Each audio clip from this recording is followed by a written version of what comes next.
Olá, pessoal. Hoje eu vou comentar sobre a diferença nas conclusões de um estudo que é um ensaio clínico randomizado e um ensaio clínico aberto. Para isso, eu vou utilizar como exemplo esse paper aqui. Esse é um paper complexo, difícil de ler, tanto que eu vou fazer uma outra conversa, um outro vídeo sobre ele, sobre como ler esse paper. Eu escolhi ele propositalmente para a gente navegar mesmo nesse tópico. Depois eu vou dar um exemplo de um paper mais fácil. Antes de começar a conversar, eu vou dar um panorama geral, apenas para não ficar muito difícil de entender o que eu quero dizer, tá? Então, basicamente, esse é um paper que avalia dois tratamentos para depressão. Vamos chamar por enquanto de o tratamento 1 e o tratamento 2. Então, dois tratamentos para depressão, duas intervenções. Essa intervenção 1, ela é mais padrão, tá? Ela é mais padronizada e ela é mais barata. Essa segunda, ela é mais cara, mas talvez seja melhor. Só que ninguém sabe se ela é melhor ou não. Tá? Basicamente isso que vocês têm que saber. E lembrar, e aí, claro, né? O que eles estão chamando, o que é o tratamento 1, nesse exemplo, é esse left unilateral, que eles chamam de LUL, ou o sequential bilateral, que seria o SBL. Então, as duas estão aqui, left unilateral e sequential bilateral. Tá? É um estudo difícil de ler, então até isso deixa mais difícil entender e chegar no X da questão, digamos assim. Eles falam de várias amostras, mas o essencial está aqui, tá comparando esses dois, o LUL e o SBL. Tá? E aí eles falam aqui que o LUL é melhor, até mesmo melhor que o SBL.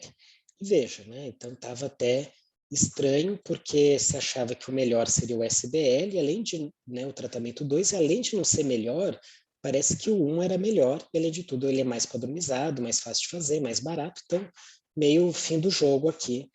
E esqueçam o SBL, façam só o LUL. Tá?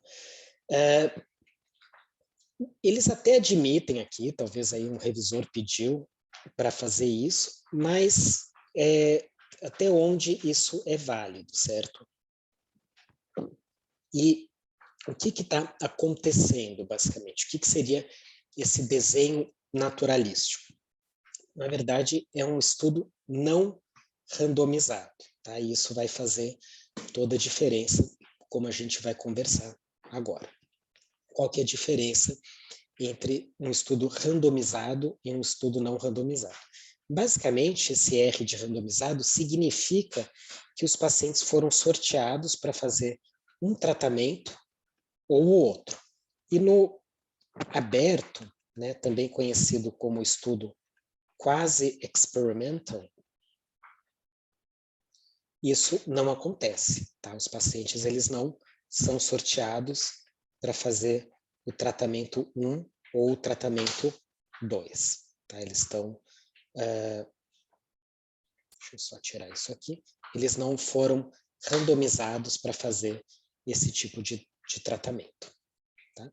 E por que isso é tão importante? Pelo seguinte, a gente tem que lembrar como é que é o desenho do ensaio clínico como um todo. Então, eu tenho uma população, vamos supor a população dos deprimidos. Né? Só em São Paulo deve ter uns 2 milhões de pessoas com diagnóstico de depressão. E aqui eu estou pegando uma amostra, tá? Minha amostra.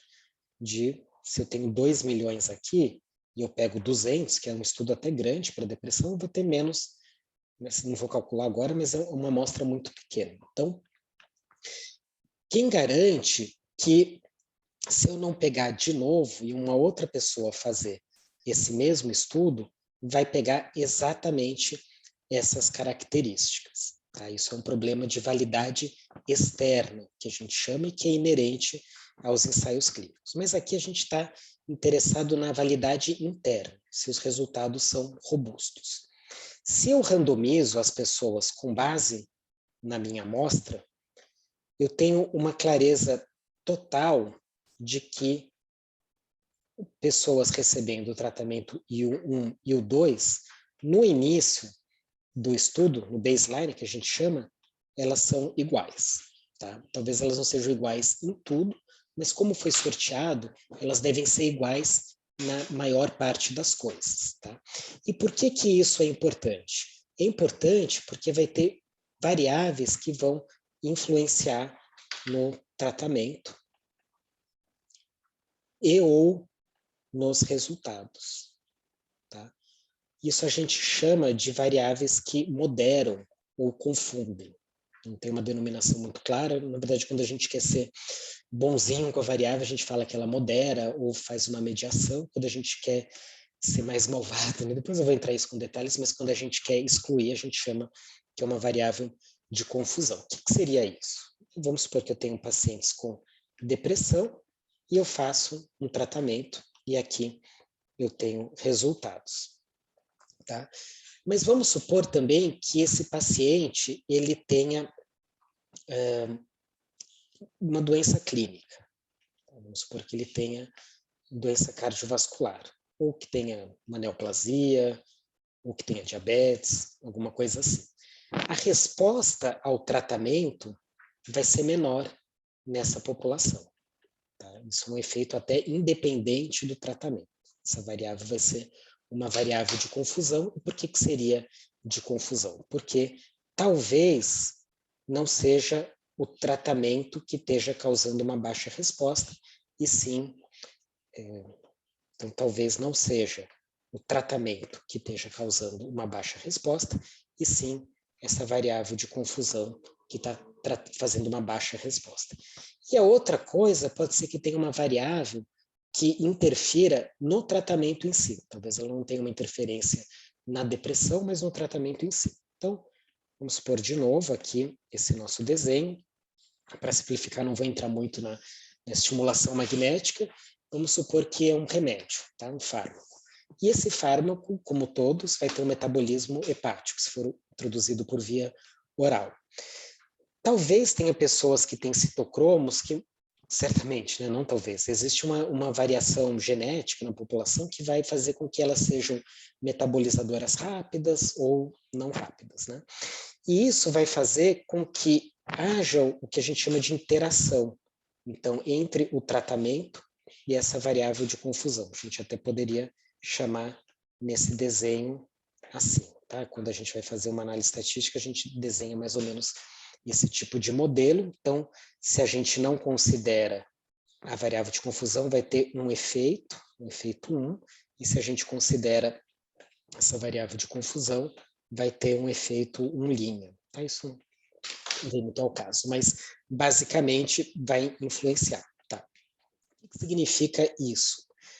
Se eu peguei essa amostra e randomizei, eu garanto que essas pessoas vão ter variáveis de confusão conhecidas e desconhecidas que, na média, são iguais. Se eu não randomizei, isso significa, basicamente, que essas pessoas, como se elas viessem de amostras diferentes. E eu não tenho como garantir que elas têm o mesmo painel de variáveis. Tá? Ah, mas vocês podem falar, mas por que elas não teriam? Porque pode ter um efeito, se não foi randomizado, pode ter um efeito do tipo de tratamento na seleção dessas pessoas. Se eu tenho aqui, por exemplo, que é um tratamento melhor e mais caro, talvez o tratamento 2 fique reservado para pessoas mais graves. E aí, se eu não demonstro eficácia, pode ser uma variável de confusão e não do tratamento. Pode ter acontecido isso? Pode ser que sim, pode ser que não. Mas olha só o que a gente vê aqui. Então, aí a gente vai para a tabela 1, que está no fim, porque ainda não foi editado. Olha só como essas pessoas variam em praticamente tudo. Tá? As pessoas que recebem o SBL são mais novas, mais homens, o homem está relacionado com pior resposta, mais ansiosas, comorbidade está relacionada com pior resposta, um pouquinho mais grave, e o pior, né, não coletaram muita coisa aqui.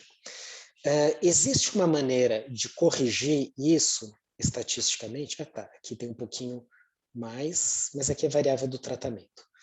Existe uma maneira de corrigir estatisticamente isso? Existe. Então, a gente pode até olhar o que eles fizeram e eles usaram uma ANCOVA. Tá? ANCOVA não é uma grande maneira de corrigir isso estatisticamente. Tá? É algo não bom, assim. Talvez já tenha tido a sua época, mas hoje em dia se considera um pouco mais ultrapassado. O que a gente faz hoje em dia é algo chamado de propensity score, tá? Ou outros tipos de score em que a gente faz um matching. É como se fizesse uma randomização pós-tratamento, introduzindo todas as variáveis que a gente conhece. E aí, para cada pessoa, ela ganharia um peso. Então, seria o peso dela no cômputo geral. Ou seja, basicamente, se eu tiver muitos homens, o homem pesaria relativamente menos. Aquela pessoa do sexo masculino pesa menos no resultado final. E com isso eu conseguiria equilibrar um pouco mais e evitaria, talvez, esse desbalanceamento. Tá? Só continuando aqui com o paper, veja que não fica tão claro o que acontece em termos de resposta, remissão, mas até aqui esse gráfico está mal feito, a gente vai comentar gráficos um dia, mas não dá para entender direito o que está acontecendo, podia estar escalado diferente para ver um pouquinho melhor, mas não parece ter tanta diferença, principalmente que lá no abstract eles falaram que essa era a sample que seria avaliada. Então, não tem aqui, eles podiam ter colocado um asterisco para falar se tem diferença ou não, podia estar na legenda, mas não tem diferença. Né? Se tiver 62%, 58%, não parece ter grandes diferenças, aqui até um pouquinho mais, mas o desfecho primário não teve. Tá? Tem vários pontos aqui para discutir nesse artigo, que realmente não é bom, tá? Em termos de desfechos primários, secundários, entre outras coisas, mas não dá para concluir isso, principalmente lembrando que essas são pessoas mais graves. Tá? Então, a gente já olhando por isso aí, sabe que tem um erro crucial e que esse artigo ele não sustenta as conclusões que ele mostra. Eu posso estar sendo meio drástico aqui, mas eu queria dar um grande exemplo na literatura. Então, um dos exemplos mais famosos entre estudos quase experimentais, que está no New England, é uma discussão que vai acontecendo no New England Journal of Medicine. Tá? Vamos mostrar aqui. E aí, comparando, então aqui de 2012, comparando a eficácia de estratégias de revascularização. Tem duas na cardiologia, tá? Eu não sou cardiologista, então não vou entrar em detalhes aqui, mas basicamente essa aqui, CABG, que seria a revascularização coronariana, acho, né? Não, bypass, então a ponte, fazer uma ponte, ou fazer uma revascularização por intervenção de o cateterismo. Tá? Ok, lembrei de cardio. Cateterismo versus ponte. Tá? Então, qual que é melhor, revascularizar ou ponte? A gente não sabe, ou pelo menos não se sabia. E aqui começaram, então, um estudo de dados. Até lembrando aqui, né? Ele começa um pouco logo até meio parecido, né? Que fala aqui dados de registro, que até fala uma coisa meio parecido, né, dados de registros, mas basicamente não é um estudo, ensaio clínico randomizado, eles até admitem isso. Aqui vai um pouco além, tá? E eles fazem o propensity score matching. Então, eles calculam o peso que teria que se dar para cada paciente para equilibrar. E olha só o que acontece. Como eles estavam desbalanceados antes, tá? Basicamente tudo, mas depois com o propensity score, aqui eles usaram outra técnica, inverse probability weighting, mas seria o mesmo conceito, eles equilibram todas essas variáveis no final do estudo. Tá? Então, e olha só como era diferente em quase tudo, né? Fazer a safena é mais perigoso, né? Então é um paciente mais grave, mas olha só, no pessoal que fez a safena eram triarteriais, 80%. No que fez a intervenção de cateterismo, só 32%. Olha só como foi balanceado. E aí, depois que eles balancearam, concluíram que não haveria diferença, até talvez uma que eu não sei, mortalidade, depois então até uma tendência de morrer mais no cateterismo, mas não foi estatisticamente significativo, né? Então aqui desculpa, aqui foi melhor para assim, esse primeiro estudo mostrou que talvez a ponte de safena fosse melhor que a intervenção percutânea ou cateterismo. Mas olha só o que veio logo depois. Veio um estudo, um ensaio clínico. Então, um ensaio clínico randomizando as pessoas para o cateterismo ou para a ponte de safena. E aí não foi mostrado diferença entre essas intervenções, as pessoas foram randomizadas, e olha só que interessante. Infelizmente, aqui na tabela 1, eles já colocaram resultados, então não vai dar para a gente ver, mas provavelmente esses pacientes eram equilibrados nas suas características, tá? Então está escrito, né? As características baseline estão bem balanceadas, e aí, nesse tipo de estudo, não mostrou diferença entre os grupos. Então, olha como faz diferença fazer uma análise de um ensaio clínico randomizado e um ensaio clínico quase experimental, mesmo usando a técnica padrão ouro, os resultados são distorcidos, né? Então, imagina mesmo não fazendo. E aí, poxa, mas por que você está falando isso? E olha só, é o editorial que vem do New England, estão falando que o debate está finalizado. Claro, nunca está finalizado, né? Ciência, você nunca finaliza nenhum debate, mas mostrando uma superioridade, novamente, dos ensaios clínicos randomizados, tá bom? Então, essa é uma ideia inicial que eu queria passar para vocês. Um abraço.